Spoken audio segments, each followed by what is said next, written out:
Hoje, 29 de junho de 2011, projeto Memória e História Oral da Fundação Arquivo e Memória de Santos, em parceria com o Unimonte, entrevistando o senhor Antônio Carlos Banha Joaquim. Aqui quem fala é o historiador Roberto Tavares. Do meu lado está aqui também o estudante de História, Jorge Araújo. Boa tarde, Banha. Seu nome completo e data de nascimento. Boa tarde, Betão. Obrigado pela oportunidade de estar aqui na Fundação Arquivo e Memória. É uma honra muito grande estar aqui conversando com vocês e a oportunidade de estar divulgando algumas coisas relevantes aí da nossa vida. Meu nome é Antônio Carlos Banha Joaquim. Sou filho de Milton Joaquim, falecido, e de Conceição Pérez Joaquim. Nasci no Macuco. E, logicamente, quando fui concebido pela minha mãe, utilizamos a Casa de Saúde de Santos, e lá, praticamente, já ali no bairro, era uma passagem de servidão para todas as mamães ali do bairro utilizar o serviço da Casa de Saúde de Santos. Eu e meu irmão fomos nascidos lá na Casa de Saúde. Tem um irmão que chama Milton Joaquim Júnior, e sou casado, tenho 3 filhos. Meu filho mais velho chama Vinícius, minha filha do meio chama Vitória, e tenho o mais novo que chama João.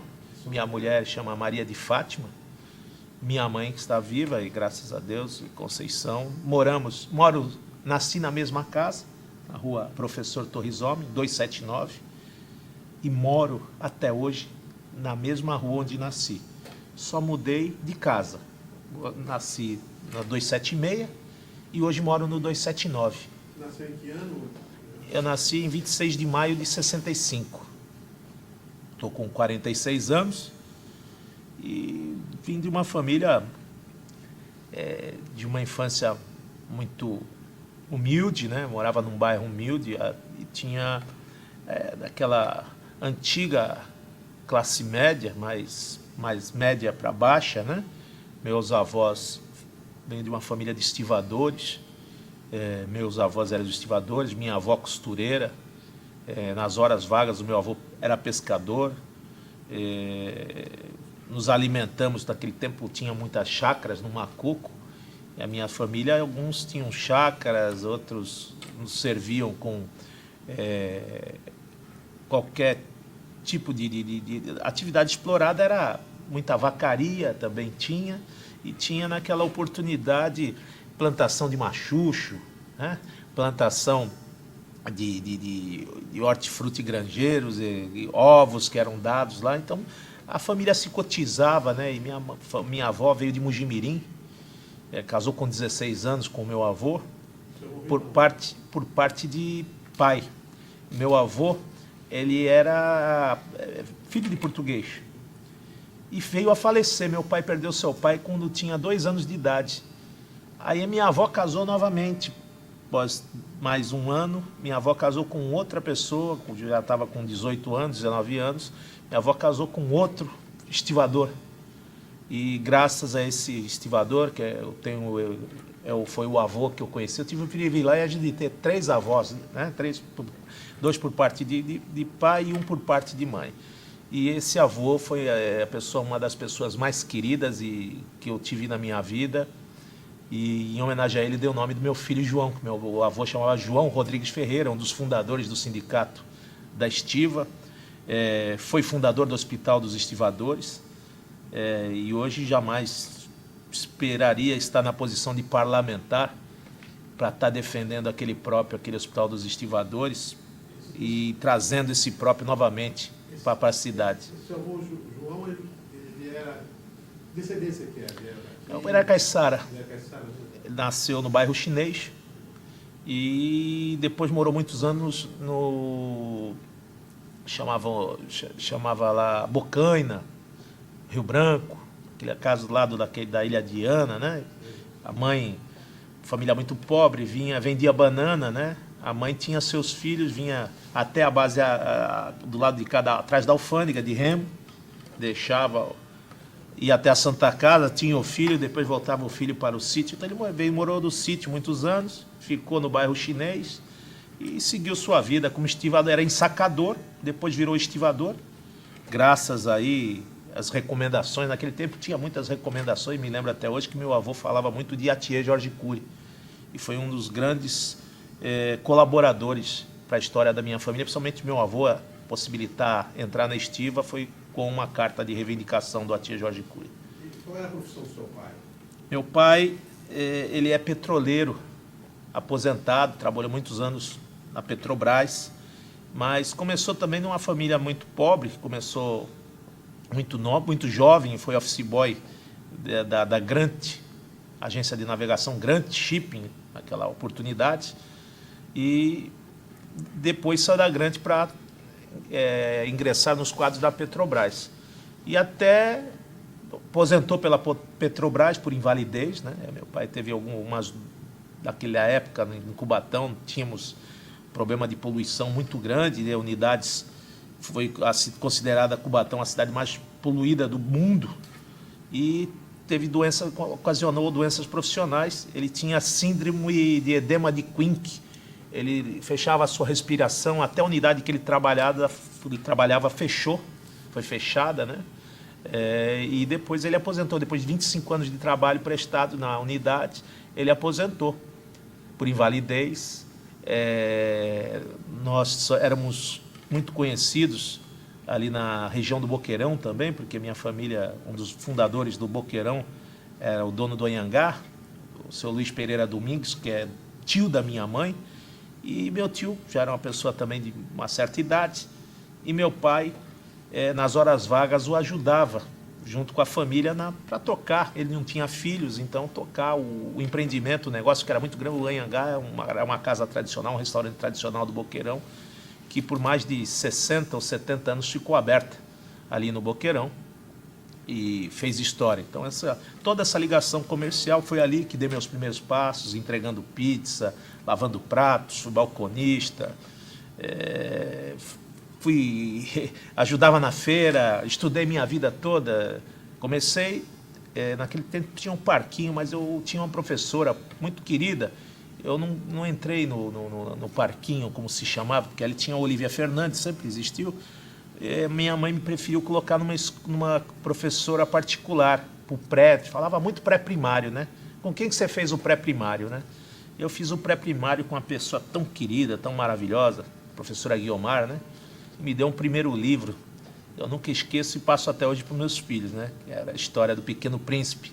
Foi o primeiro livro que eu li, que eu me imaginei conhecer, e que hoje, até hoje, tem na cabeceira da cama e mostro para os meus filhos. Os meus filhos também, já foi de pai para filho. Uma coisa maravilhosa, essa professora Guiomar, que Deus a tem em bom lugar, sei que era uma pessoa muito querida, que tinha a sua escola ali na Mendiçá, que era pertinho da minha casa. Depois, dali, fui direto para o colégio Cidade de Santos, que eu digo para todos, sem vergonha de dizer que ali foi a minha casa, foi onde dei os meus primeiros passos, foi muito importante para o meu conhecimento, pelo respeito, pela educação que foi passada.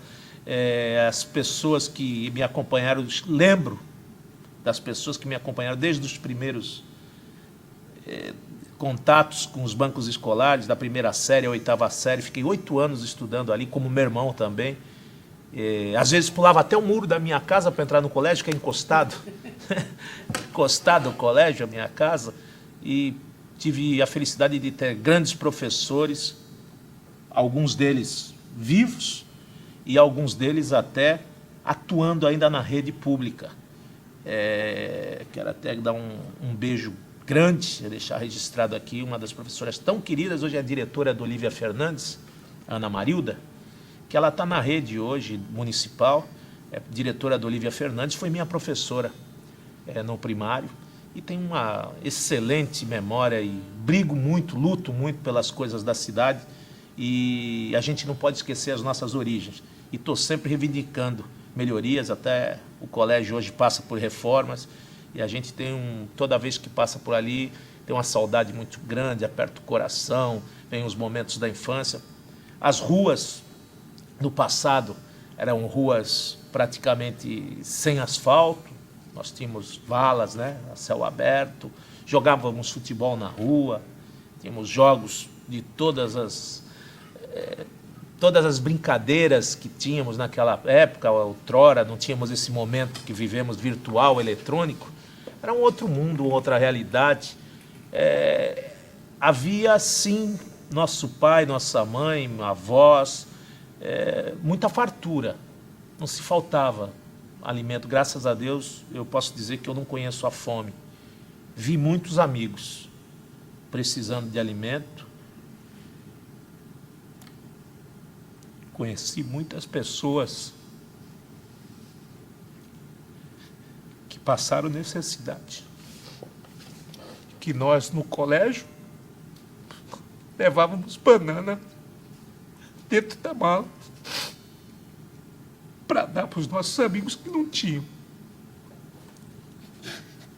Tínhamos uma diretora, Beto, que era uma pessoa muito querida, que falava, não precisa pegar banana. Ele come a banana, só que ela não sabia que esses alunos tinham mais irmãos em casa. A gente recebia aquelas bananas da Cooperativa Agrícola de Cotia, aqueles pães com manteiga ou com patê, ou caneca de lanjão, ou a caneca de leite. E aquilo era uma felicidade para todos nós, todos perfilados, todos em posição de respeito, desde a merendeira, da servente, da diretora, do porteiro, do zelador do colégio. E estas pessoas hoje, eu tenho orgulho de ter alguns amigos que se encaminharam e voltaram para o lado do bem, para o lado do trabalho, se desenvolveram. Infelizmente, alguns outros não deram a mesma sorte, ou ficaram pelo caminho, porque nós vivenciávamos ali, em alguns lugares que eram muito, na época, perigosos. Já havia pequenos furtos, já havia entorpecente, já havia vivíamos próximo ao cais. Então, a gente tinha uma história muito grande, mas nunca nos faltou. Pelo contrário, devido à nossa condição, morávamos em casa própria, a condição que o nosso pai nos deixou. Meu pai já sofreu um pouco mais, passou necessidade e nos deixou uma condição diferente, e nós ajudávamos lá. Nossa casa sempre foi o ponto de encontro dos amigos, dos vizinhos. As pessoas iam, almoçavam, ceavam conosco, tomavam café, faziam os trabalhos escolares em casa, e foi um período muito bonito. Hoje, como pai, eu vejo que falta muito no nosso convívio, mesmo nas dificuldades, onde não tínhamos tanto dinheiro, nem tanta regalia, ou um modo de vida mais difícil, mas nós tínhamos um convívio com nossos pais, mesmo nas dificuldades, um convívio sagrado, né? Um convívio sacrossanto do almoço, do jantar, das horas, da disciplina, do respeito aos mais velhos, dos atos de cidadania. Existia, sim, peraltice, existia criança levada, existia a brincadeira, mas o respeito aos mais velhos, e principalmente ao diretor da escola e às professoras, nossa, isso era uma coisa incondicional nas nossas vidas, porque todos, independente da sua posição social, da religião, das pessoas que moravam, a escola era a extensão da nossa casa, e a professora era considerada a nossa segunda mãe. E se viesse um bilhete no caderno, consequentemente, havia aí uma disciplina, uma rigidez que a gente hoje vê que a sociedade, infelizmente, como diz o nosso querido professor de sociologia, professor Cláudio José dos Santos, né, mutatis mutandis, né, vai mudando, vai transformando a sociedade, e, infelizmente, alguns padrões que estão fazendo muita falta nos dias de hoje, essa ligação com a religião, essa ligação com Deus, essa ligação com os pais e com a família,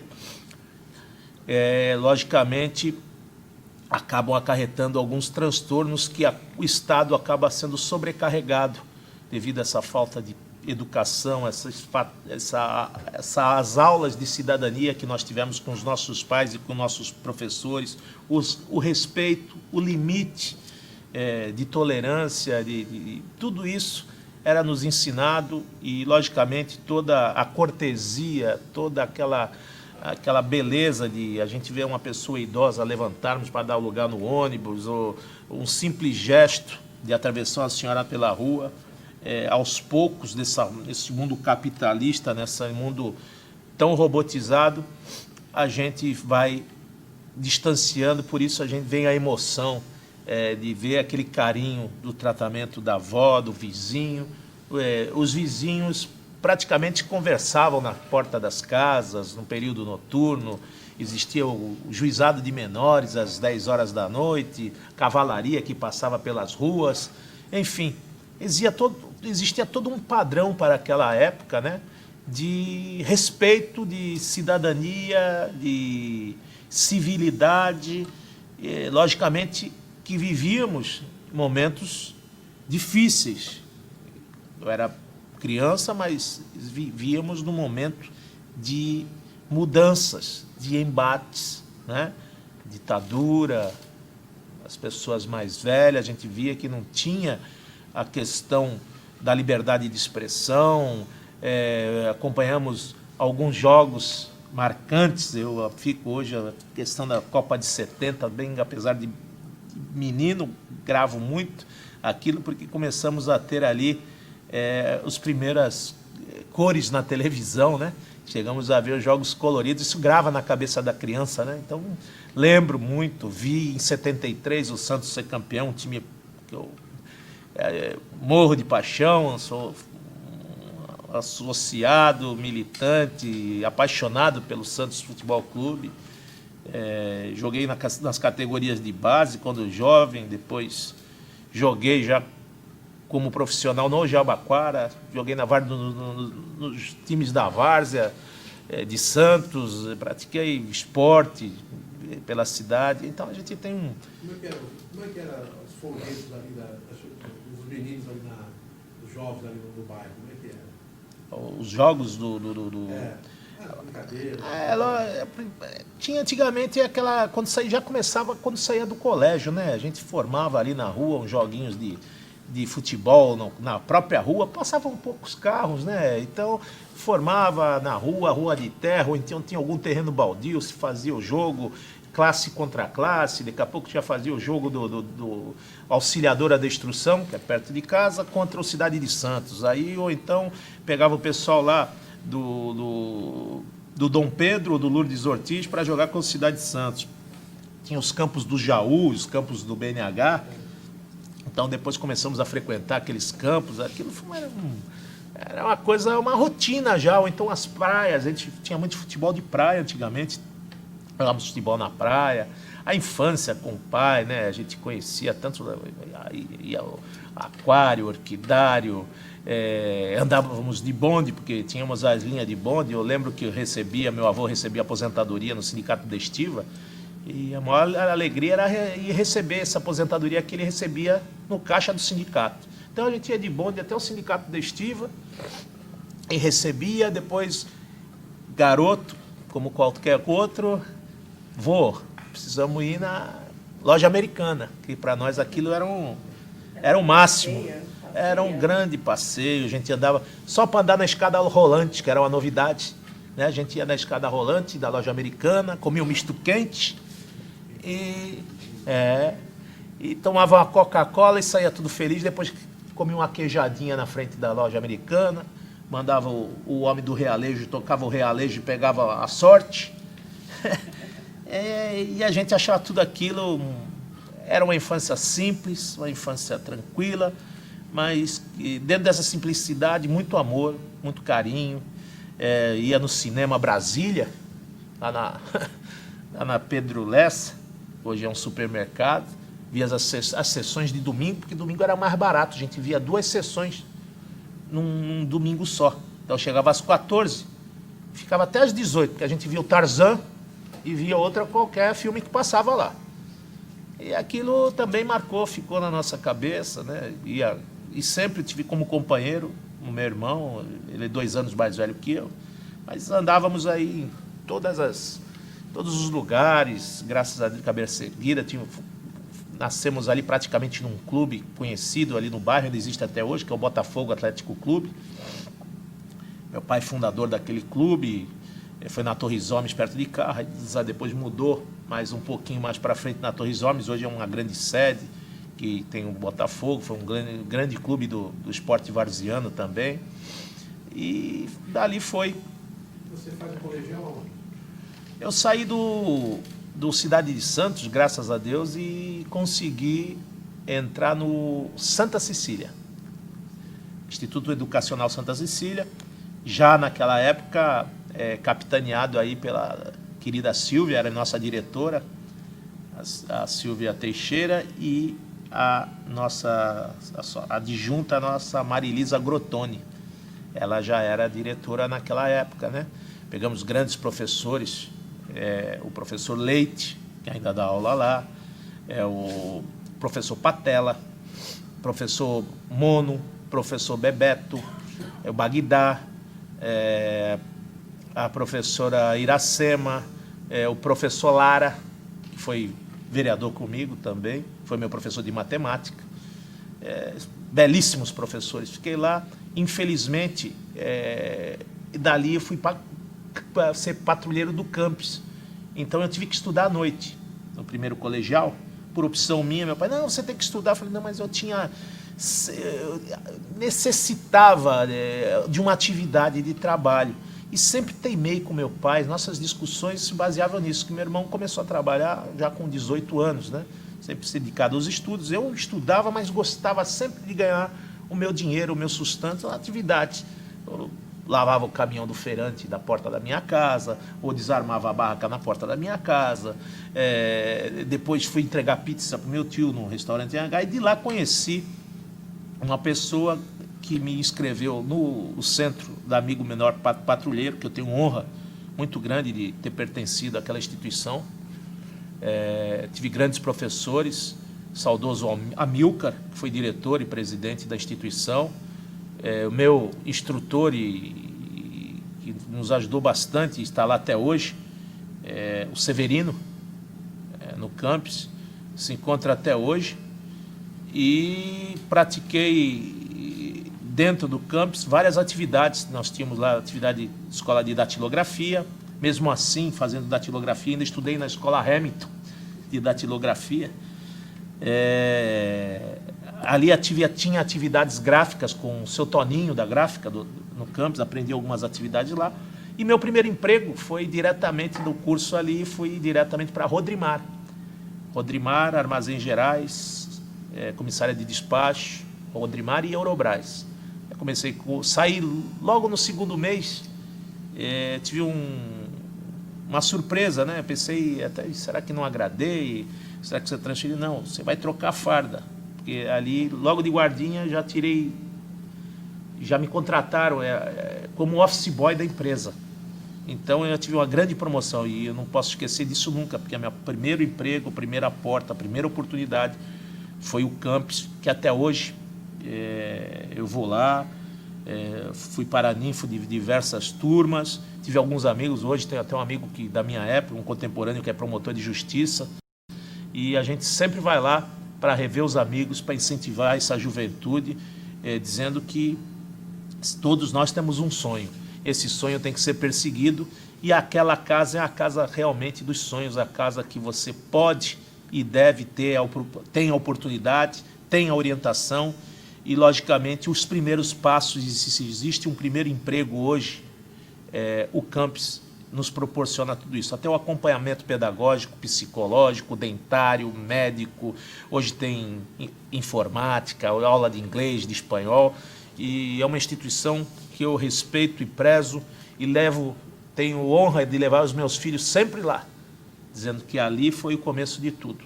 Ali foi onde eu dei os primeiros passos para uma jornada maior, uma responsabilidade que a gente tem e que ainda almeja muita coisa pela frente, mas foi a primeira oportunidade, as pessoas que primeiro acreditaram em mim foi o Campos. E a Rodrimar, como que era a Rodrimar? Rodrimar era uma família, né? Rodrimar era uma grande empresa, uma escola. Rodrimar, a gente tinha grandes professores, eu comecei como office boy, antigamente tinha cálculo de pagamento de estiva, e eu levava todas as folhas do pagamento de estiva, que era calculado pelos pagadores de estiva, e levava na APS, onde lá tínhamos o seu Ernesto Vilhena, o seu Oswaldo China, o Chico, as pessoas que faziam da Associação Profissional das Entidades Estivadoras, que hoje seria o OGMO. Né? Naquela época, a APS fazia o cálculo e o pagamento de todos os estivadores que encaminhava para a Caixa, para o banco. Lá tinha os computadores. A primeira vez que eu vi computador na minha vida, Betão, aqueles computadores IBM, a sala congelada, aqueles disquetes rodando, e fazia a folha de todos os portuários, sejam estivadores, conferentes, todos os avulsos. Era no edifício Rubiácea, e no segundo andar a gente entregava as folhas lá. Depois saí dali, praticamente uma entre-safra, eu entrei praticamente em 79, 80. Em 81 deu uma queda no mercado e aí teve muito corte. Eu lembro naquela oportunidade. Então a gente acumulava 4, 5 funções. Então eu trabalhei em armazéns gerais, mesmo com pouca idade, eu fazia notas fiscais de expedição de carga, eu trabalhei de ajudante de fiel, eu fiz na parte de importação e exportação despacho aduaneiro, como ajudante de despachante, e fui encarando os desafios, porque ali praticamente nós tínhamos todos os segmentos, desde armazéns gerais, operação de navio, a questão de transporte, como a área de navegação. E eu cheguei até o sonho de todo mundo que entra numa navegação é ser visitador de navios. Eu fui até visitador de navios. Quando você entrou no cais mesmo para trabalhar? Que ano? De 79, 80, começo dos anos 80, fiquei na Rodrimar até 88, 87, 88. Fiquei ali comecei, conheci todos os departamentos de estrutura. Muita transformação no porto ali? Muita. Dos contêineres, as modificações. Comecei, porque a gente trabalhava muito com carga geral, que era uma febre. Trabalhamos com granel, a Rodrimar trabalhou com muito granel, desde carvão, usava carvão vegetal da CAEB, depois usamos a questão do adubo, o sulfato de amônio, cloreto de potássio, ureia, tudo que você pode ver de carga a granel. Tínhamos especialidade em carga solta, que a gente chama de carga geral. Depois veio a questão do container. Aquilo foi fantástico, né? Como que a gente podia imaginar que toda aquela carga geral arrumada naqueles containers seria o início praticamente de uma nova visão do mundo com relação a navios, com relação a terminais. Nós nunca sabíamos o que era um terminal de container, reparos. Nós temos aqui a vanguarda em Santos de reparos de container, com o Fernando Nunes, com a dona Érica, que foram grandes reparadores na época, né?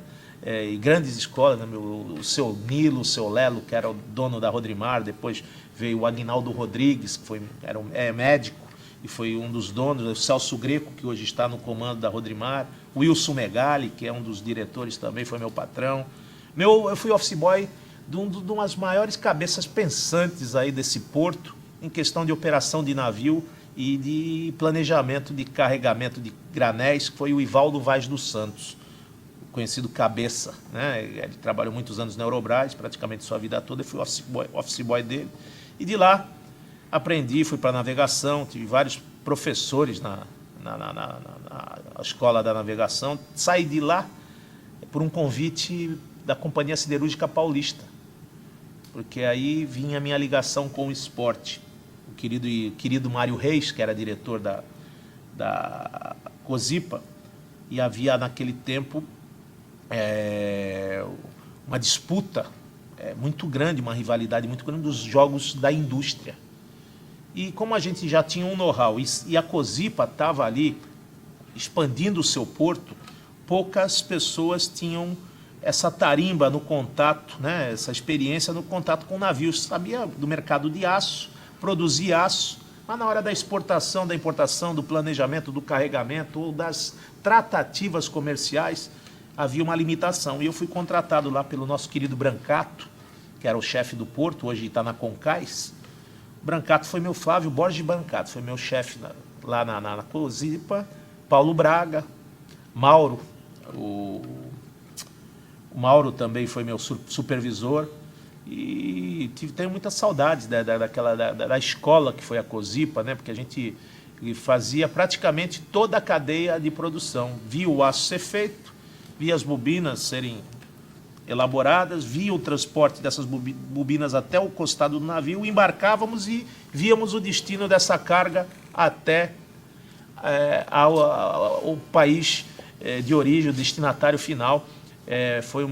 Para mim foi a gente viu o começo e o fim da operação de uma importação ou de uma exportação, desde a época do carvão e do minério que nós importávamos pelo porto até a saída do processo do aço, uma coisa que não dá para mensurar. A gente entrava de noite, praticamente 6 horas da manhã era noite ainda, e saíamos de noite da Cozipa, chegávamos em casa às 6 horas da tarde, praticamente aquilo aí você vivia integrado naquele mundo. Tanto é que o mercado, a gente acabou, porque no porto comercial, no porto comum, uma hora o navio atracava no 1, no 40, no 18, no 15, na Conceiçãozinha, no Tecom, e lá não, lá era sempre no Cozipa, e você a gente perdia contato com o mundo aqui fora, e você ficava especialista em aço, especialista em granel, em minério, em carvão, e as outras modalidades começaram a aparecer, e aí o container foi a febre, né?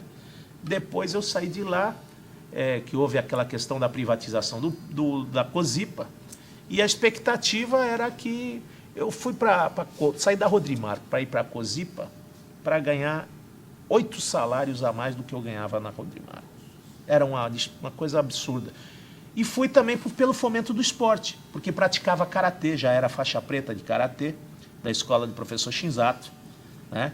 Tive o professor Benedito, foi meu professor, tive o professor Shinzato como orientador, meu professor, e ali se dei sequência. Fui faixa preta de karatê, era goleiro do time da Cozipa, joguei bocha pelo time da Cozipa, então eu jogava 3 modalidades pela Cozipa, e era goleiro também do futebol de salão.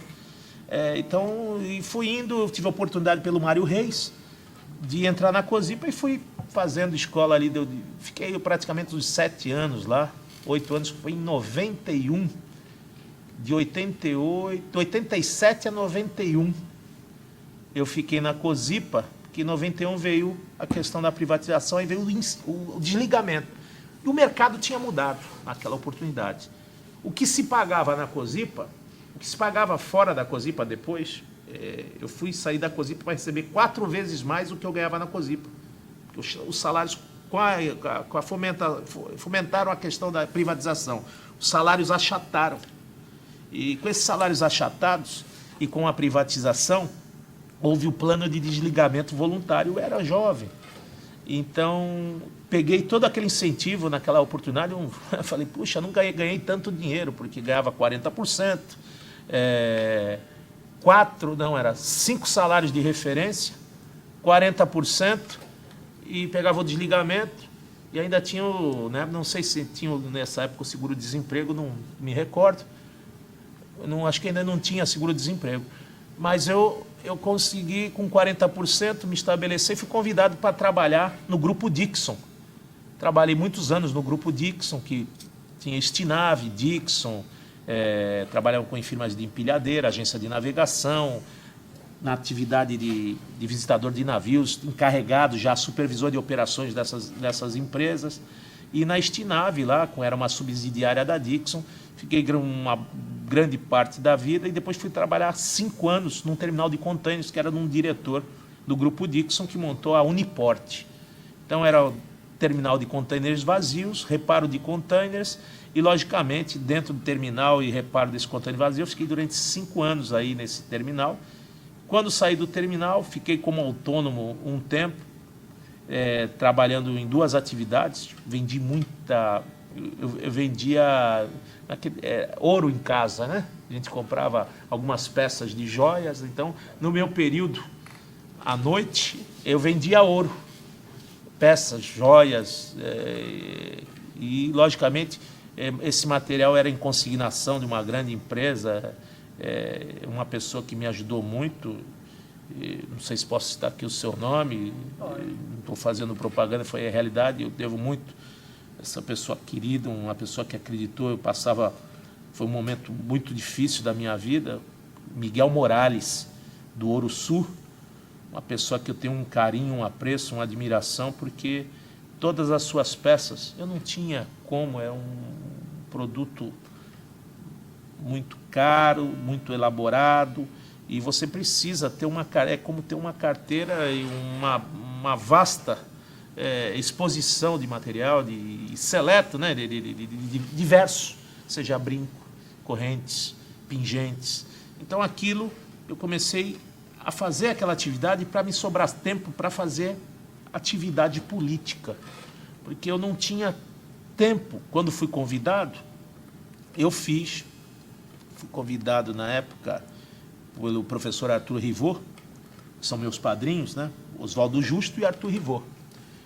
Abonaram minha ficha, e eu sempre fui cabo eleitoral, eu era amigo do Luciano, muito.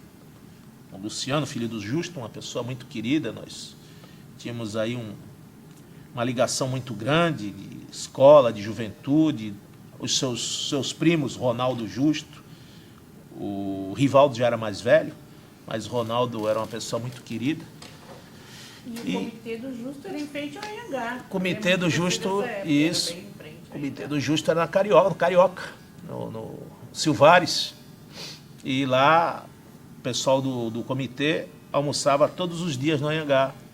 O Justo com o seu hashi dentro do bolso, tinha suas manias, né, o pão integral, o Carlos Pinto sempre com o seu cigarrinho na mão, e professor Rivot, professor Bandarra, e, poxa, pessoas que realmente eu tive a oportunidade de conhecer grandes homens e mulheres no PMDB, a dona Nilce, uma figura espetacular, uma das primeiras damas mais honradas, mais lindas, não que as outras não tenham sido, mas uma pessoa doce, uma pessoa pura, uma pessoa que naquele tempo era uma outra dificuldade. Nós estamos vindo de um governo ditatorial, né? Pegamos o primeiro governo eleito municipal, depois da autonomia, respirávamos livre, autonomia, tínhamos vontade própria, elegemos o nosso prefeito, esquecemos um pouco daquela página horrível da história, onde também tive a oportunidade de ter jogado bola nos veteranos, onde formava aquele senhor de uma educação, de uma voz aveludada, de um respeito, de uma dignidade. Ele vinha com a sua bicicleta enferrujada para jogar bola no veterano. Pô, quem é esse? É o prefeito Esmeraldo Tarquínio. Como vai o papai? Como vai a mamãe? Tudo bem em casa? E tal, uma educação, uma cordialidade, uma educação. E olha, aquilo foi um ícone para nós do PMDB.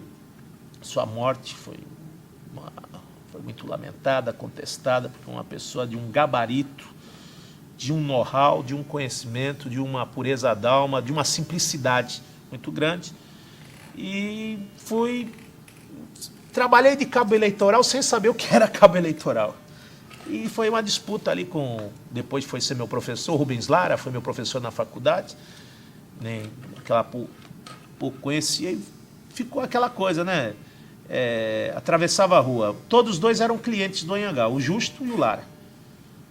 E o Luciano praticamente fez a diferença, né, junto com o meu professor de karatê, porque o Justo era meu professor de karatê. Eu comecei no karatê com 10 anos de idade.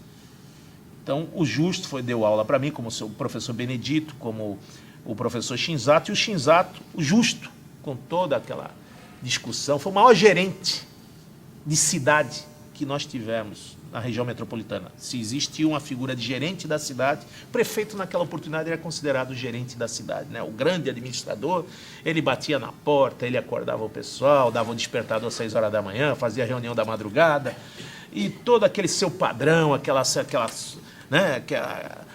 aquele seu conhecimento, a sua experiência, ele passava através da filosofia, do Budô, da questão oriental, da disciplina, da hierarquia, da arte, e ele ouvia muito duas pessoas.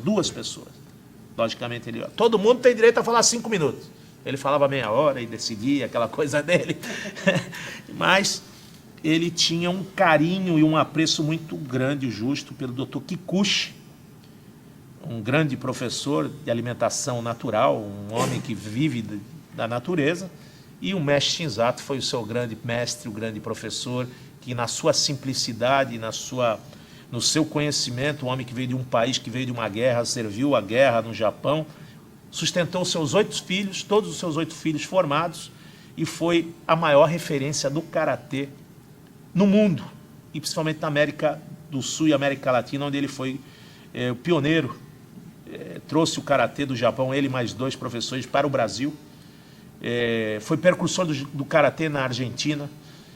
25 países estavam sob a sua tutela antes de morrer, com relação ao estilo Shorin-ryu de karatê.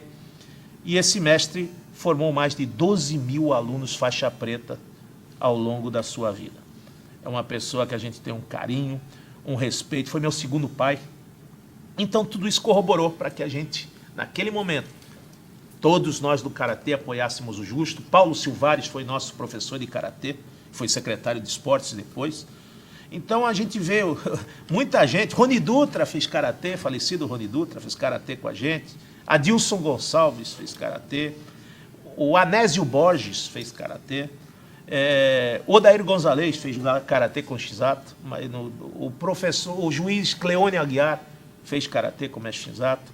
O Eduardo Taves Romero, que está aí, promotor de justiça, seu pai já fez karatê com Shinzato, e o Taves Romero também fez karatê com Shinzato. Então, você vai, o Gaetano Virgini fez karatê com o mestre Shinzato, e uma série de pessoas que a gente pode estar falando aqui. O professor Medeiros, que era do judô do Portuários, fez karatê com Shinzato. Fiz musculação, um dos maiores ícones da musculação de Santos, o professor Elias de Oliveira Neves, uma pessoa que eu tenho um carinho e um respeito muito grande. Tivemos uma grande orientação também com a sua simplicidade, mas uma pessoa que representou muito bem Santos nas artes marciais, o nosso querido Roberto Teles, mestre Sombra, uma pessoa que a gente tem um profundo respeito.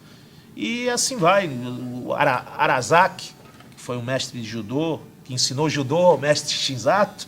Então havia aí um celeiro de grandes esportistas e principalmente de professores de artes marciais em Santos, que é para deixar boquiaberto qualquer cidade do Brasil, do mundo, com essas pessoas, com esses ícones, né? Mestres daquele tempo, né? Vemos a seleção de ouro do voleibol do Santos, com Negrelli e companhia, né? Sérgio Teles, Marcos Machi, Jacaré e outros que naquela oportunidade. O time de basquete do Atlético Santista, um time maravilhoso. Gente jovem já acompanhava. E aí veio os campos de várzea, né? Que a gente gostava de jogar. O cara, quando não joga muito bem, vai jogar no gol, né? Né, Betão? Vai pro gol. Eu tive a oportunidade de jogar alguns times de Santos, como o Ipiranga, o Botafogo, Morávia, Casabranca. Joguei no Flórida, alguns times que a gente viu no passado, né? Mas como garoto, ou no primeiro quadro, ou então no segundo quadro. Primeiro quadro já era quem jogava bastante, né? A gente jogava no segundo quadro. Tive a oportunidade de ter esses times na praia também, no Vaia de Abreu, o Yankee. Tínhamos o Yankee antigamente também na praia. Joguei futebol de salão, levei o Botafogo a disputar um futebol de salão, saiu da 2ª divisão, foi para a 1ª divisão. Então, enfim, muitos amigos amealhamos no esporte, né? E o esporte realmente faz amigos. A bocha, por que a bocha? Você fala, pô, mas por quê? Você é um garoto e tal. Não tem essa discriminação, não. Hoje, bocha é um esporte tão importante. as disputas de campeonato, nós tivemos na nossa cidade os maiores jogadores de bocha do Brasil. Tivemos o Belmiro Paiva Filho e o Belmiro Paiva Neto. 2 ícones da bocha. O segundo foi para a seleção brasileira, teve jogando nos Jogos Mundiais. Tivemos o Flávio Augusto Lopes, o Flavinho, também uma bandeira do esporte. Santos teve referência nesse esporte. Então, e tínhamos o esporte genuinamente santista, que era o pontobol, que se jogava a bocha e o pontobol. Né? A bocha era sul-americana e o pontobol era aquele que jogava rasteirinho, né? Um por cima, outro por baixo. Aí você acompanhava, tinha campeonatos de 36 clubes de bocha na época, quase 40 clubes. Tinha Moinho Paulista, tinha o Botafogo, Paulistano, 9 de Julho, Ponte Vermelha, 11 Santista, Cidade de Santos, e assim vai, Rubens Ferreira Martins, Cunha Moreira, todo lugar tinha bocha. E essa modalidade também era prevista nas indústrias, né? Nos jogos das indústrias. Nós somos, só da indústria, fomos 5 vezes campeão dos jogos da indústria. E a grande rivalidade era a Cosipa e Petrobras, e às vezes a Carbocloro. Mas mais Cosipa e Petrobras sempre foram grandes rivais nos jogos da indústria. Tive essa oportunidade de trabalhar lá, depois me desliguei, entrei na vida pública, né, dessa questão do apoio ao justo. Nunca tive emprego público, diga-se de passagem aqui. Antes de você entrar na sua vida pública cotidiana, vamos falar um pouco. Você trabalhava ali no Boqueirão, né? Trabalhei muito com meu tio. Nessa época tinha Boqueirão e Gonzaga, né? Boqueirão. Dois grandes pontos, né? Você tem que falar desses 2 lugares, o Gonzaga e o Boqueirão. Como é que era? Um ponto social, de encontro, de batota, daquela época? Era, com certeza, ainda. Qual era a diferença dos dois, do Gonzaga e do Boqueirão? O que diferenciava os dois? Também havia uma disputa com relação ao Gonzaga e o Boqueirão. O Boqueirão, nós tínhamos ali atividades esportivas, os jogos de futebol na praia era uma característica de alguns times que tinham no Boqueirão. Tinha alguns times no Gonzaga, mas não era tão tradicional o Gonzaga com um time de futebol. Tínhamos o cinema Caiçara, muitas sessões eu via ali, como também tomava muito café no nosso querido Aníbal, Lanches Presidente, e depois no Surf Dog e o Lanches Praia. Fui colega, hoje o Messias é dono do Lanches Praia, o seu pai vi falecer de uma maneira muito trágica, vítima de bandidos naquela oportunidade. Ele foi ver o que estavam chutando lá, um latão de lixo, de uma forma trágica, e veio a falecer. Conhecemos pessoas. O Boqueirão era tirando as devidas proporções com relação... Era o Senadinho, né? O Boqueirão era o Senadinho, porque tudo acontecia no Boqueirão, as discussões eram feitas ali no Boqueirão, os políticos circulavam muito pelo Boqueirão, não que deixasse de andar no Gonzaga, e não que deixasse de andar na cidade, que o Carioca sempre foi o carro-chefe, né, das discussões. Mas a gente via ali um outro point de formadores de opinião, de um peso muito grande, de decisão, até de eleições. As eleições, todas as eleições, e o candidato que ganhasse as eleições tinham que passar pelo crivo desses bairros, do Boqueirão ou do Gonzaga, porque ali estava centralizado o poder, por ali estava centralizado a classe alta, a classe média, os formadores de opinião se formavam ali. E a diferença do bairro, porque um bairro um pouco mais comercial, mais elegante, desfilavam-se as elegâncias nos bairros, né? Mas você via que no Gonzaga existia uma juventude, porque você tinha os bailes do Sírio, você tinha alguns bailes que você acompanhava lá, e os bailes eram com música ao vivo. Nós tínhamos música ao vivo, muitos conjuntos de música ao vivo.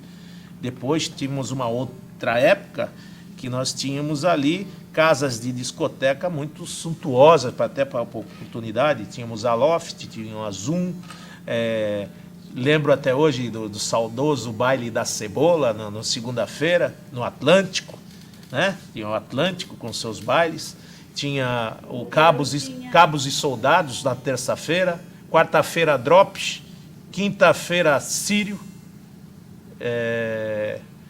sexta-feira Sírio, quinta-feira tinha na Loft ou na Zoom alguma movimentação, sábado Ingleses e domingo Santos. Blow Up, Nilzago, Blow Up, Nilzago, Estilo 7. Boqueirão, as fanfarras de banda, aquilo era um espetáculo. Parava o Boqueirão, que a gente via o Colégio Moderno, a gente via o Imaculado Coração de Maria, Colégio Santista. Era um concurso metropolitano, tinha o pessoal que vinha de todo lugar. Cubatão, era uma grande festa, Santos foi campeã várias vezes de concurso de fanfarra, mas até no estado. Então, não é coisa que a gente não vê hoje mais, não tem, infelizmente, né? Nós temos aí a prefeitura tentando resgatar ainda hoje a questão das bandas nas escolas. Algumas escolas têm aí o fomento de atividade, né? Hoje, em 2011, mas lá atrás, na década de 80, 70, 80, 90, você via ainda. 90 já estava terminando, mas você via as bandas ali no Boqueirão, né, que eram carro-chefe, os consórcios, reunião de consórcio, porque era tão difícil ter um carro, então o pessoal pagava consórcio para ter o carro, consórcio Samel, consórcio, tinha aquelas reuniões, e muitas atividades que você via, né, naquele tempo, tão bonito do Boqueirão. Essas são diferenças que você tinha, mas você via que o Gonzaga, você tinha algumas atividades mais joviais, principalmente no período noturno. A questão os dois tinham praças de alimentação de primeiro mundo, né? A gente conheceu Independência, o Zizi Tereza, a Cantina Liliana, e tradicional, como nós tínhamos o Anhangá, nós tínhamos o Cibos, né? Tínhamos Cibos, a comida chinesa ali, né? Conselheiro Neves, onde é o Objetivo hoje, né? Então, muita coisa a gente viu ali, muita coisa presenciou. A Balneária, Balneária era carro-chefe de comida, né? De visita. O Vista ao Mar sempre foi, às vezes o Boa Vista em São Vicente. Então você tinha uma conurbação, né, de atividades aqui. Já que as cidades são conurbadas, a gente também tinha atividades entre Santos e São Vicente. Muito Santos, São Vicente e Guarujá, né? Guarujá já era muito mais elitizado, porque se falava naquele tempo muito nas praias bonitas, né? Os hotéis, Jequitimar, o Casagrande e outros hotéis que tiveram por lá. Então, mas a questão da praia era muito vista. Aí depois a questão do Guarujá, ela foi adensando até que Vicente de Carvalho se tornou o principal, e hoje praticamente a cidade do Guarujá, na sua orla de praia, ela está quase chegando junto com as casas de periferia do próprio Vicente de Carvalho. Então, e ficou um pouco esquecida devido à balsa, os transtornos, administrações conturbadas, e, enfim, e um pouco descaso também do Estado ao longo do tempo com relação à cidade de Santos, que enfraqueceu seu poderio econômico na privatização dos portos. Nós ficamos, devido à falta de planejamento do próprio governo federal, nós que somos o maior porto da América Latina, toda a nossa renda era concentrada no Porto de Santos e no polo industrial de Cubatão. E isso gerava e irrigava todo o sistema comercial da cidade de Santos e adjacência. Com a questão da demissão, o corte desses funcionários, logicamente nós tivemos uma quebra na época. Eu lembro que o orçamento de Santos em 97 era 450 milhões, deixou de rodar um orçamento equivalente a 450 milhões dentro da cidade devido às privatizações, devido às demissões. Então foi um dinheiro muito grande, muitas empresas fecharam até se readaptar, né? as atividades que hoje nós estamos vendo aqui com magnitude, né? Mas que a gente pode dizer que onde eu morei, até hoje temos 32 bairros, até cresceram alguns mais, né? O bairro chinês voltou, algumas mudanças com relação ao porto, hoje tem o Porto do Valongo, o Porto da Ponta da Praia, então tem alguns bairros a mais até no plano diretor desse ano que nós votamos, mas lá atrás nós tínhamos o Macuco, que era um bairro muito grande, Macuco. Aí depois, conheço muito, brigo muito por aquilo, porque eu fui criado ali, né? Macuco, Embaré, Aparecida. Então, aqueles bairros ali eram muito próximos, e depois teve a extensão da Ponta da Praia. Eu cheguei a ver só o cais da Mortona, do 1 ao 27, né? Depois é que foi feito o cais do 29 ao 40. Eu cheguei a ver essa duplicação, que vieram os navios graneleiros, de pellets e outros navios de carga geral, de automóveis, ro-ro, né? Uma transformação na cidade total, com escolas públicas. A gente viu o Escolástica Rosa, Aristóteles Ferreira, que era um ponto de referência em ensino profissionalizante, coisa que falta, carece nos dias de hoje. Hoje, dia 29, né, de junho de 2011, segunda fita do depoimento do vereador Banha. Então, nós estamos contando da sua vivência. Você contava também das participações no esporte, né? Depois você falou do juizado menor. Como foi essa questão do juizado de menores? Olha, antes de entrar nessa questão do juizado de menores, eu sei que eu queria citar algumas pessoas que foram de fundamental importância, né, no meu crescimento, nessa minha infância, já que nós estamos passando por uma faixa etária. Eu saí da minha infância, saí da minha adolescência, já estou fazendo parte de uma juventude, mas são pessoas que eu não posso esquecer da onde eu vim, da onde eu saí, com quem me criei, as pessoas importantes na minha educação, na minha formação. Eu fui sustentado, né, pelo esforço da família estivadora. Meu avô João, como eu lhe falei, tem um carinho especial. Meu outro avô também, que chamava João, mas só que era espanhol, era Juan José Pérez Tarraço, pai da minha mãe, espanhol. Minha avó Luísa, minha avó Ondina, e, logicamente, os meus pais, o meu tio Luiz, o meu padrinho Jaime, que trabalhou muitos anos na ESCA, Joalheria ESCA, o Jaime, o Mário Pustiglione, foram meus amigos, muito, muito grandes. A minha tia e madrinha, Carmen Cira, que trabalhou muitos anos na Prandi, com seu Vandir Prandi, uma pessoa que eu tenho um carinho, um respeito, um dos padrinhos, os padrinhos da nossa entidade maçônica. Eu tive a oportunidade de ser convidado pelo Manolo, meu tio, e por ele, a entrar na loja 7 de setembro. E foi com muita honra que entrei lá no ano de 1989. Comecei minhas primeiras atividades na loja 7 de setembro, número 45, no templo do José Bonifácio, ali atrás do Colégio Santista.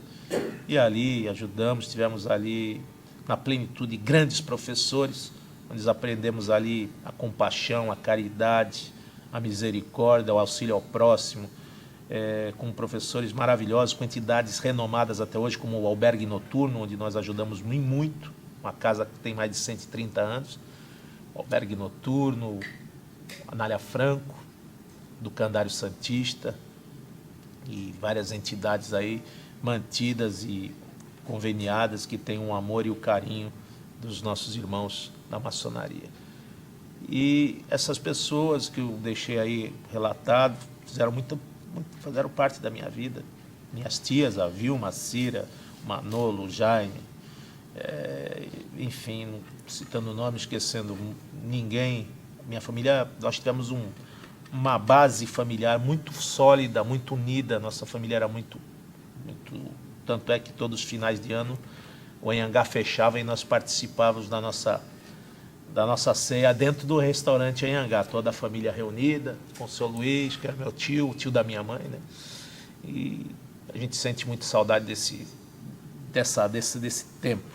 Aí veio o tempo, amadureci muito rápido, comecei muito cedo, então o amadurecimento ele vem, você vem numa crescente, com trabalho, com amor de família, com encaminhamento e, logicamente, com grandes professores que você encontra na sua vida. Em todos os segmentos você tem os grandes professores, você pode decidir.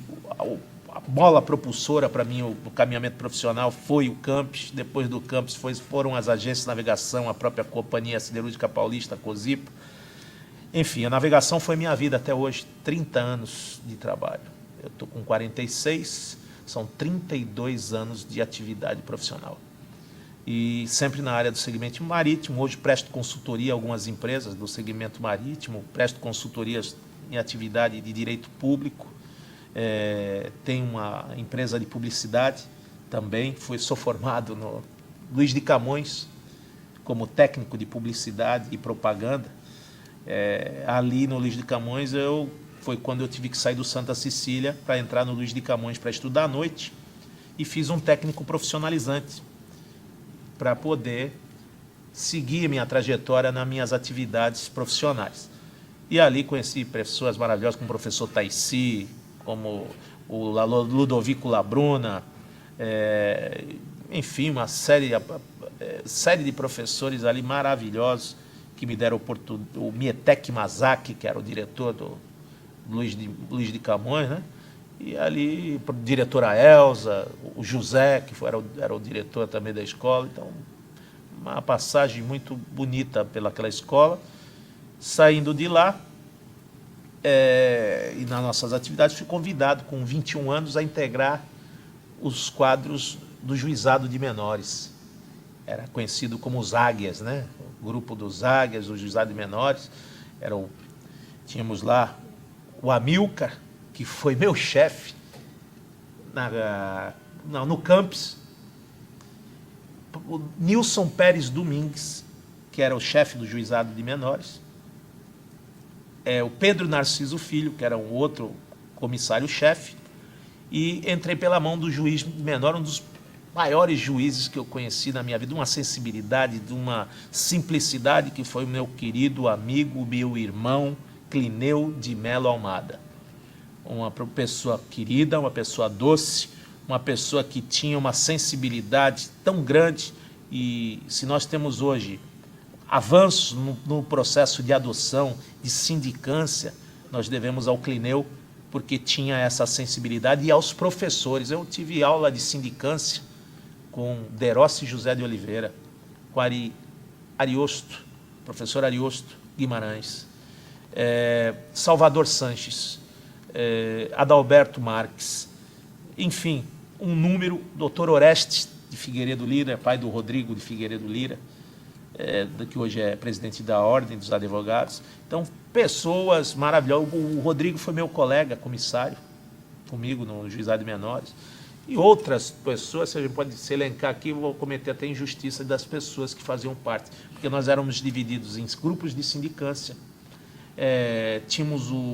Montamos uma atividade específica dentro de uma sala reservada no fórum, o apoio psicológico, médico, social. Tínhamos terapeutas. Walter Macoto foi um dos nomes que levei para o Juizado de Menores, médico.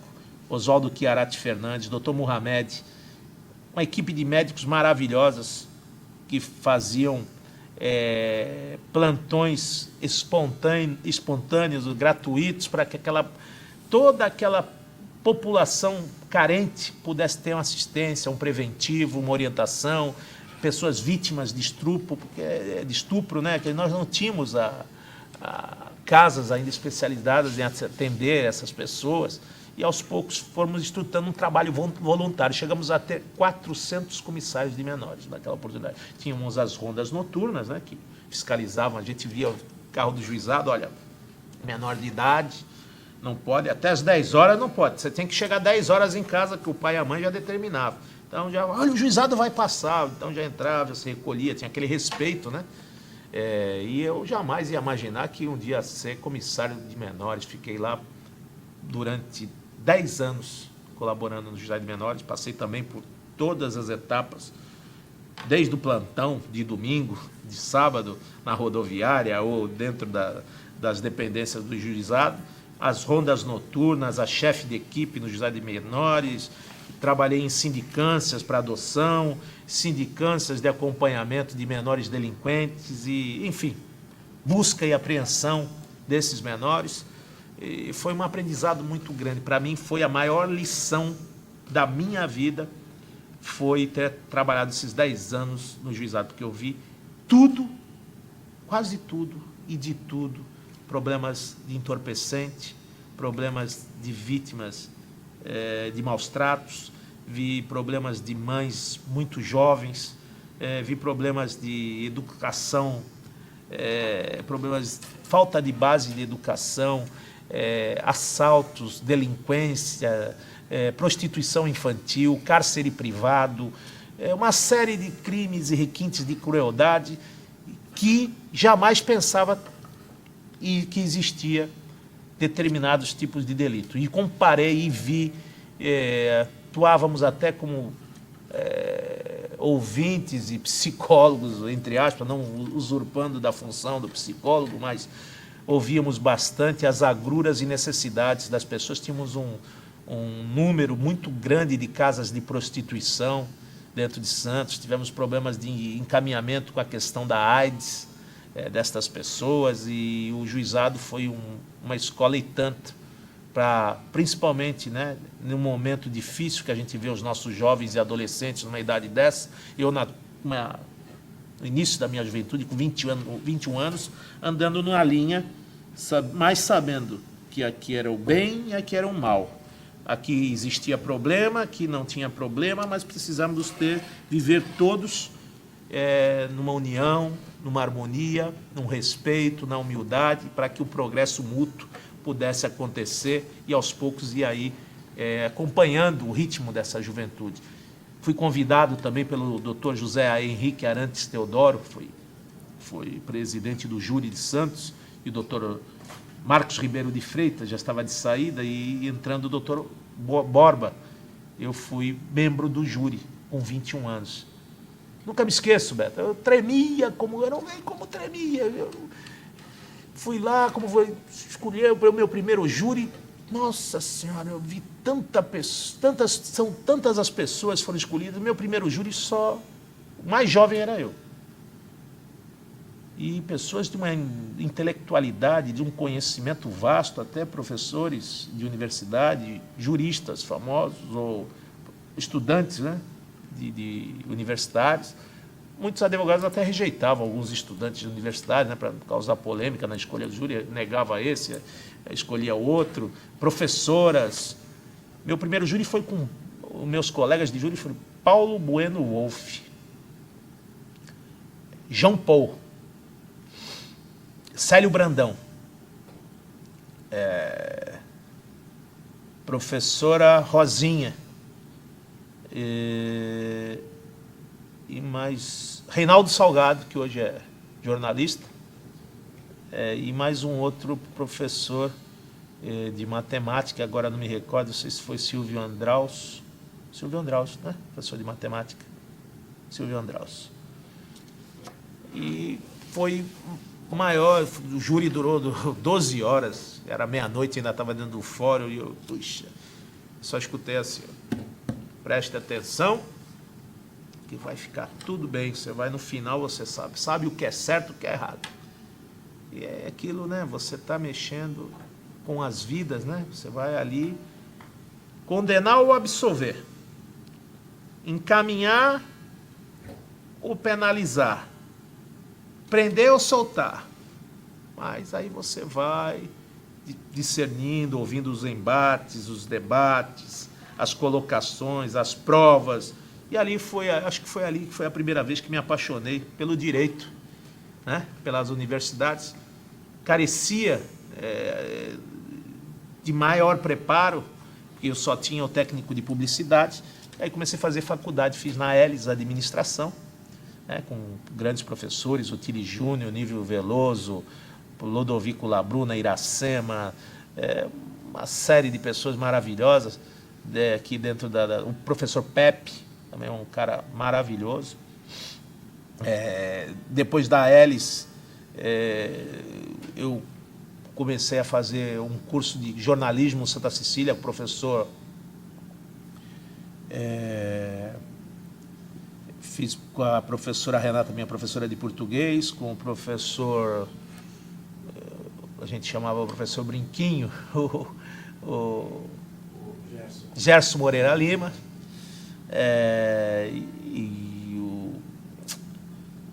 que era jornalista da Tribuna, foi fotógrafo do Cassione. Cassione, quando deputado, levou ele como fotógrafo, era um jornalista. Também foi nosso professor de fotografia. O João Batista, o Homem Sem Sorriso. Tivemos lá aulas com o professor João. Enfim, um número muito grande de pessoas maravilhosas, né? O Ricardo Musa, também foi meu professor. Pena que parei no segundo ano para viver já essa vida política, participar do pleito eleitoral. Meu primeiro pleito eleitoral foi em 1992, não sabia absolutamente nada com respeito à questão como buscar esses votos, qual a forma de se fazer conhecido, até pela questão humilde do Macuco, como enfrentar pessoas que tinham aí uma história na política, um número elevado de participantes, né, para disputar um pleito eleitoral. Como é que eu poderia levar o meu nome, linkar o número e a legenda? Porque eu tenho um nome muito comum. Se eu usasse o Antônio Carlos, era impugnado. Se eu usasse só o Joaquim, também era impugnado. Se eu usasse Antônio Carlos Joaquim, quando o cidadão acabasse de escrever a cédula, ele já não escrevia mais, perdia o voto. E linkar aquilo tudo com a minha figura, papelzinho. Eu lembro que a primeira eleição, meu pai e eu fizemos mais de 10 mil cartas na máquina de escrever. Meu pai batia os envelopes, a gente fazia o pedido, pela relação dos nomes que a gente tinha, e entregava de carta, não tinha nem carteiro, carteiro éramos nós mesmos. Então eu e meu pai, eu pintava muro, entregava a faixa, punha na casa dos amigos, e foi assim, vindo pela mão do professor Rivô.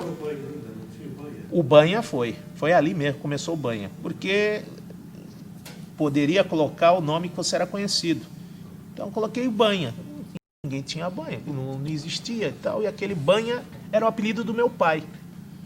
O Banha o Banhinha, é filho do Banha, então colocou o Banha. Meu pai nunca me cobrou direitos autorais. E aí ficou o Banha e ficou cadastrado como Banha. E fui trabalhando naquela eleição, mas era muito difícil, não tinha dinheiro suficiente. 92. Foi a eleição que a Thelma estava saindo e foi a sucessão com o Capistrano, né? E nós saímos com o candidato, e eu brigando na chapa, com uma chapa muito dura, uma chapa de muita experiência. Lembro até hoje que tínhamos na chapa o Mantovani Calejon, tínhamos ali o Rivaldo Justo, tínhamos na chapa, além do Mantovani e o Rivaldo, nós tínhamos o Noé de Carvalho, que foi uma das pessoas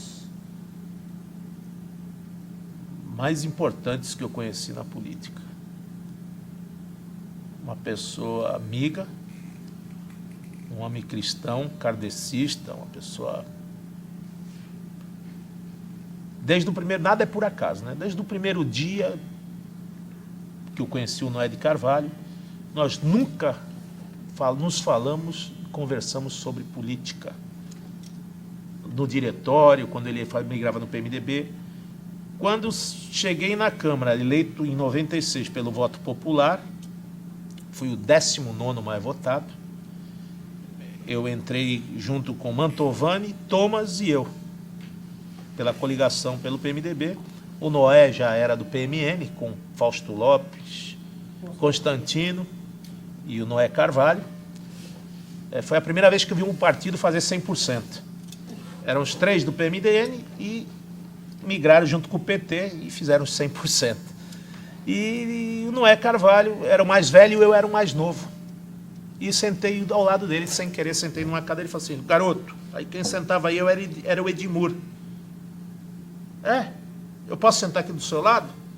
Aí ele, é uma honra você sentar aqui do meu lado. Aí sentamos, nunca discutimos política, foi um grande amigo dentro da política, fora da política. Eu ia à sua casa aos domingos, ele vinha na minha casa, tomávamos café, um grande amigo, um grande irmão, uma pessoa de uma aura muito positiva, um homem que ficou muitos mandatos à frente e se não morresse, se reelegeria novamente, porque ele tinha um tratamento muito cordato, muito dileto com seus eleitores. Eles não chamavam de eleitores, chamavam, são meus clientes. E isso ficou sempre na minha cabeça, os meus clientes. Também é o seu...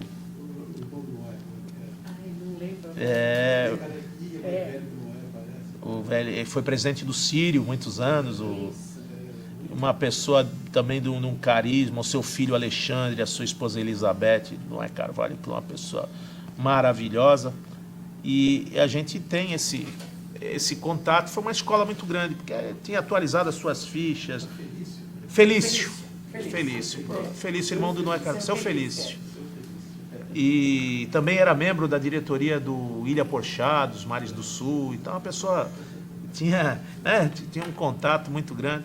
E o Noé Carvalho era aquela pessoa querida, né? Uma pessoa que fazia mal a ninguém, mas tinha um discurso pronto, né? Eu vi muitos debates e embates calorosos na Câmara entre o Mantovani e o Noé Carvalho, entre o Adelino Rodrigues.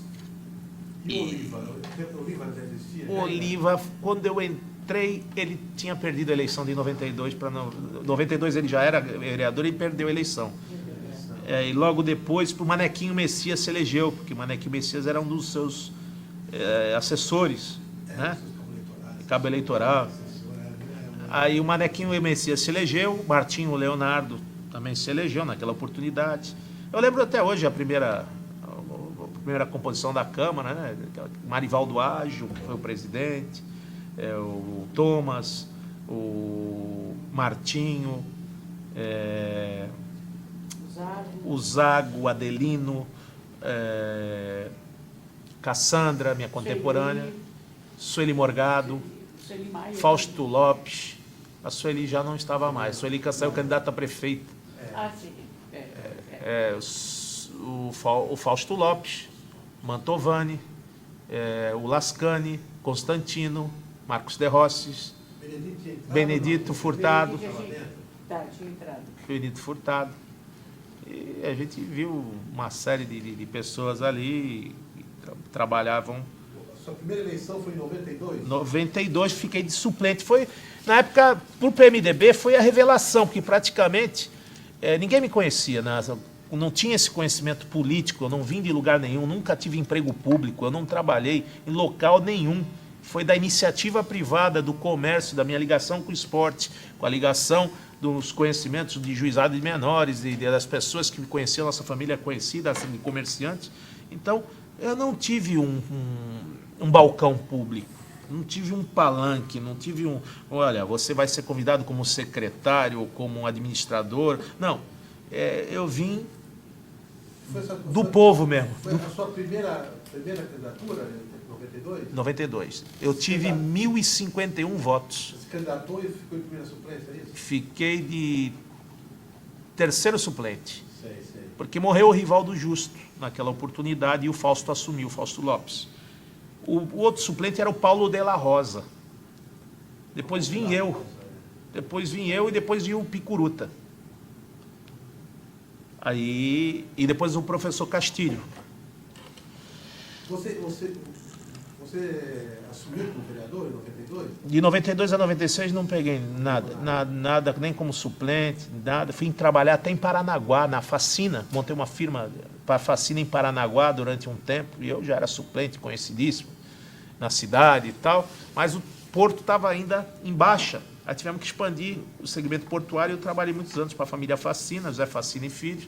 Montei uma filial em Paranaguá, morei em Paranaguá durante 2 anos, mas só que ia e voltava, né? Porque a minha atividade paralela, como disse aqui, com a oportunidade do Miguel do Ouro Sul, eu trabalhava e fazia as visitas em casa. E não perdia o link com a população. Então, eu já preparei, saí de uma campanha, já preparei a outra, fui fazendo, fui ao comerciante, fiquei 2 anos trabalhando, e quando chegou, eu falei assim, olha, quando chegar em maio eu vou ter que ir, não, mas você não pode sair da filial, eu tenho compromisso com vocês até em maio. Aí fiquei trabalhando de maio até o dia da eleição, e fui o 19º mais votado. Naquela oportunidade tive 2.600 votos, 2.546 votos, acho. E fui o 19º mais votado naquela oportunidade. Aí você já entra com o Beto prefeito. Primeiro dia de trabalho. Dia 1º, tomei posse, tal. Tivemos aquela eleição conturbada, né? Da Câmara, da mesa, nunca não soube nem, não sabia como era ainda o regulamento, como é que funcionava. Então se montou praticamente naquela oportunidade 2 frentes. Uma frente já praticamente determinada e outra eram os novos contra os velhos. Se colocavam assim. Só que aí... Quem eram os novos? Então aí tinham feito uma chapa e estava acirrada a briga. Os novos eram Odair Gonzalez, Marivaldo Ajo, Paulo Gomes Barbosa. Não é que estava escanteado. Martinho Leonardo, Manuel Messias. Foi a eleição do sequestro, não foi? A do jogo da bocha? É, jogo da bocha. Vê como a bocha é importante. O jogo da bocha. Foi a eleição que o PSDB, na época, fez a diferença. Porque girava em torno, o nome de consenso era o Lascani, da outra chapa. Então tinha Marcos de Rosses, Constantino, Mantovani, que era o grande capitão, né, da fragata da outra chapa, e o Odair e eu, novo, junto com o Noé Carvalho, que estava esquecido, buscamos o Noé Carvalho. Fizemos contas, eram 21 vereadores, né? Então, faz conta, puxa conta, matemática, olha, eles têm 10. E nós temos... Eles acham que já tem 9 votos e nós temos... Não, tem 10 e nós temos 8. 10 a 10. Ficou a 10 a 10, ficou 11 a 9. Era 21, é isso? Aí depois de 11 a 9 ficou um tumulto, ficou... Olha, não tem... Tinha o Jama ainda. Tinha o Jama também. Aí tinha o Jama. E como é que faz? E o Noé está escanteado lá, ninguém falou com o Noé. O Noé também só vai pender para onde o negócio vai sentar, mas o Noé é o último a decidir. Tá, então Noé, olha, Odair, a gente para compor tem que ter a cabeça da chapa. Mas o PSDB não vota rachado. Aí, numa dessas aí, uma entrevista, o Márcio Calves tinha acabado de ligar, falou assim, e aí? Quem é que está capitaneando isso aí? Não, aqui não tem capitão. E o Barbosa estava meio reticente, que queria ser presidente, ou que queria ficar na cadeira A, B ou C, né? Então, já vem quer ficar na cadeira. Aí foi uma composição de colocações e tal. Aí, então, tudo bem, é o seguinte, olha, o Márcio, você está com o Coiu aí? Tá. Tô com o Coiu. Tá. Então, pode falar para o Coiu e para o Edmuro que o PSDB só não é o presidente da Câmara, não faz o presidente se não quiser. Porque a cabeça está aberta. PSDB é que manda no jogo. Aí essa do PSDB manda no jogo, a coisa mais firme que você pode ter é a palavra, né? Como nós estávamos no lado de cá e outro do lado, então ficou o PSDB, ficou balançando. Por cima do muro, vai lá, um está aqui, dois está lá. Dois está lá, um está aqui. Aí foi a hora que veio, não. Aí veio Rivaldo Otério, aí, ok, mande. Aí fizeram a composição, não, vocês têm que votar nessa chapa. E quando foi 10 horas da noite, na minha casa, o Marivaldo apareceu do nada, né? Eu veio vacinar aqui, assim. Marivaldo vacinou e eu e o Odair começamos a caçar assinatura pela madrugada, do dia 31 para o 1º. Rompemos o ano no meio da rua. Eu, ele, Martim e Leonardo. Fomos em todas as casas do vereador pegar a assinatura da chapa. Tal. Ah, eles não tem chapa, não tem chapa, não tem chapa. Cadê o fulano? E cadê o homem? Tá, o Odair, tá com o Odair, não tá com o Odair, tá comigo, tá contigo, onde ele tá, onde ele foi. Aí, na porta do Marivaldo já estava outra chapa, já tinha sentido o baque, às 10 horas da manhã, ninguém achava o Marivaldo. Ele sumiu, não tá, onde que tá? Aí só foi aparecer 5 da tarde, com um esquadrão grande, sai todo mundo junto para votar. E vota todo mundo junto, com escolta, com todo mundo. Passava por aquele corredor da Câmara e falava-se tudo que pode imaginar, uma disputa. Muita coisa, tinha de tudo, tinha de tudo. Tinha xingamentos, interesses, empresários. Interesse, e para nós, naquela juventude, puxa, que eleição é essa? Essa eleição acho que é mais difícil da que eu passei. Aí nós fomos lá e foi feita a mesa, né? Um momento de racha, de crítica, de maledicência e tal. Depois deu uma aprumada e foi. Aí já vim para o segundo mandato, né? O primeiro dia de trabalho meu que eu lembro foi no lixão. Fomos visitar o lixão e os caminhões da Prodesan. O Justo tinha deixado lá 40 e poucos caminhões.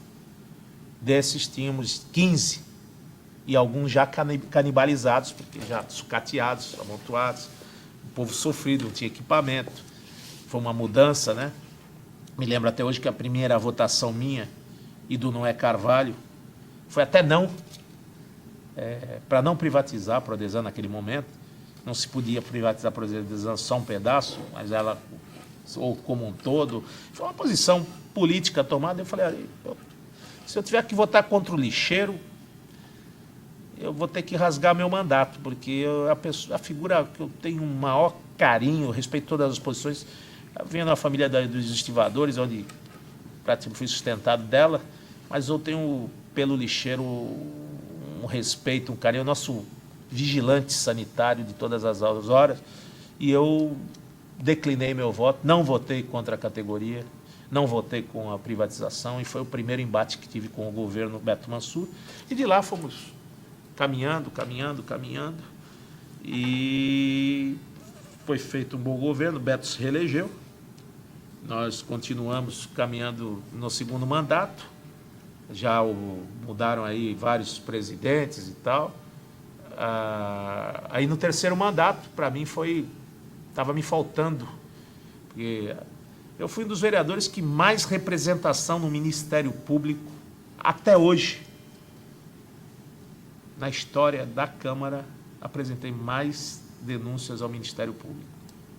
Mais de 85 tipos de denúncias, o Ministério Público do Trabalho, da Cidadania. Sempre trabalhei muito em conjunto com o Ministério Público, porque a gente tem um limite de competência. E chega um momento das investigações que você não tem mais perna, não tem mais competência, a justiça ela chega até determinado momento. Mas quando você começa a agregar e adensar e ter um trabalho harmônico com a promotoria pública, você começa a chegar mais próximo de situações de equilíbrio de justiça, fazer justiça às pessoas carentes. E uma das situações que mais vibrei com a atuação do Ministério Público foi a questão da telefonia, a questão dos estivadores, das paredes contaminadas, problemas fétida, não tinham condições, as paredes de estiva não tinham sequer higiene, levamos acidentes do trabalho que haviam em porões de navio, seguradora de automóveis. A liberdade de livre escolha começou a partir de uma jurisprudência que nós conseguimos com o Ministério Público. Na época, o promotor era o Edson Correia Batista, e nós conseguimos, no Brasil todo, em letras garrafais, em qualquer contrato de seguradora, você tem a expressão hoje, a liberdade de livre escolha, porque era venda casada, era denunciada com relação, olha, você tem que levar em determinada oficina o seu carro, e foi assim, levando, ou peças usadas. Hoje tem até uma lei do Senado direcionando a questão da liberdade e da livre escolha, a questão das oficinas, como elas devem ser o padrão das oficinas, e a questão do cidadão ter o carro da maneira como deixou, ou seja, com peças originais. Isso aí tem uma lei regular, mas é uma batalha desses 16 anos, a gente se posso dizer assim, desses 4 mandatos aí que eu estou. E outra conquista foi a ampliação do pronto-socorro do Macuco, acho que foi o abaixo-assinado mais forte que eu peguei na minha vida. Nós conseguimos pegar naquela região mais de 8.500 assinaturas pedindo ampliação, porque ali passava de um posto de sutura, inalação, pequenos socorros, e não tinha muita condição. Tanto é que aquilo triplicou. Passou para quase 400 metros ou 900 metros quadrados ali, com relação à ampliação. Tem até mini CTIs hoje lá, uma ampliação grande, ainda é a menina dos olhos da região com relação à saúde, é um pronto-socorro. Lógico que precisa mais unidades, se puder ainda avançar e crescer, verticalizar aquele pronto-socorro será de suma importância, porque ali responde pelo um grande número de população da Aparecida, que é a maior população da cidade de Santos, é o bairro da Aparecida. E, logicamente, tudo adensa, da Conselheiro Nebias à Ponta da Praia, tudo adensa para dentro do pronto-socorro do Macuco, que é o anjo da guarda da saúde pública e dos primeiros socorros. Então, foi um movimento muito grande. As reformas de algumas escolas foram importantes, um trabalho ativo. Sempre tive a marca registrada, isso aí é uma marca dentro do meu mandato, um critério que a gente utiliza, de apresentar o maior número de trabalhos. Desde que eu estou na Câmara, sempre apresentei um grande número de trabalhos, sejam eles pontuais, sejam eles no atacado, no varejo, com representações, com projetos. Então, eu sempre pautei minha vida para a dedicação ao legislativo. E foi uma experiência ímpar, porque tive a oportunidade de aprender com diversos parlamentares queridos aí, pessoas de outras, tinham outros pontos de vista, outras ideologias, mas a palavra dentro do poder legislativo é uma coisa que marca a qualquer um de nós.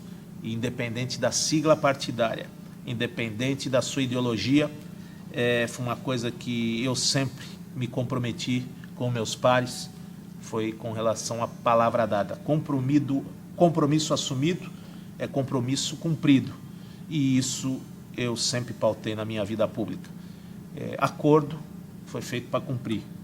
E, principalmente, a palavra dada, ela não é voltada atrás. Você morde a língua, arranca os dentes, mas a palavra tem que ser mantida. E foi isso que grandes mestres, grandes professores, tentei uma vez sair candidato a deputado estadual, fragmentou, o PMDB não tinha mais aquela pujança, né? Nós tínhamos uma bancada no PMDB de 25 deputados estaduais, depois tivemos 15 federais, hoje temos um federal e 3 ou 4, 5 deputados estaduais. Então, ele foi encolhendo, e o maior partido do Brasil, como significa, nós não tínhamos candidato a governador. Papa, para nós, foi um achado, depois de tantos anos, depois de Oswaldo Justo, o Papa veio restabelecer a força do PMDB na região, porque nós não tínhamos sequer, estava minguando até as cadeiras nos legislativos das cidades. Sem a cidade já não tinha nem diretório do PMDB mais. Então, foi feita uma reestrutura, e agora, com essa nova força aí de Michel Temer e Wagner Rossi, o Baleia Rossi, o próprio Papa, com figuras emergentes da política regional e nacional, parece que o partido cresce vertiginosamente. A gente já vê todos os diretórios das grandes cidades abertos, todos eles com candidatura própria ou alguns com chapa de vereadores, coisa que a gente nem via mais, chapa de vereadores em algumas cidades. Mas a gente está vendo uma oxigenação grande no partido. E digo isso para você, fiz um projeto que ficou marcado e pautado a nível nacional, foi matéria de Fantástico, hoje outras cidades copiaram, que chama o projeto Salva Surf. São aqueles garotos que auxiliam os bombeiros na temporada, e é uma parceria do esporte, uma parceria social, onde esses garotos são capitaneados pelo Corpo de Bombeiros, que são surfistas. E hoje, no perfil do guarda-vidas ou do salva-vidas do Corpo de Bombeiros, o perfil para o litoral é o perfil do surfista. Ele é preparado, tem o estudo, tem o acompanhamento, tem a técnica, mas ele conhece o seu local. Tanto é que todos os concursos agora são regionais, porque demora muito para preparar um salva-vidas. Geralmente são pessoas que vêm do interior, acostumadas com rios, mas as arrebentações, os problemas de resgate no mar, havia muita dificuldade. E o perfil, hoje, a gente até quebrou uma discriminação, um paradigma que existia naquela oportunidade. O surfista não quer nada, surfista... com a ajuda do Picuruta Salazar, que nos ajudou muito nesse projeto, maior campeão de todos os tempos do surf brasileiro, mais de 140 títulos, junto com o Roberto Santini, nós fizemos esse projeto. Porque já existia em Miami, na Flórida, os surfistas aposentavam e eram contratados pelo poder público para fazer a segurança nas praias. E nós, o primeiro prefeito a adotar esse curso foi Oswaldo Justo. Oswaldo Justo tinha uma ligação muito próxima com a natureza, muito próxima com os jovens, com o esporte, e ele fez o Picuruta e mais 2 surfistas, o seu irmão Almir e mais um outro surfista, fazer um curso no Rio de Janeiro para ser surfistas salva-vidas. E então foi a primeira vez que saiu esse curso, foi a Prefeitura do Rio de Janeiro, e o Oswaldo Justo implementou em Santos, e nós fizemos esse projeto, e esse projeto é um sucesso. Desde 1999, nós temos um número assustador, elevadíssimo, nós temos um número de mortes significativa. Há mais de 10 ou 11 anos, o nível de morte por afogamento em Santos é 0.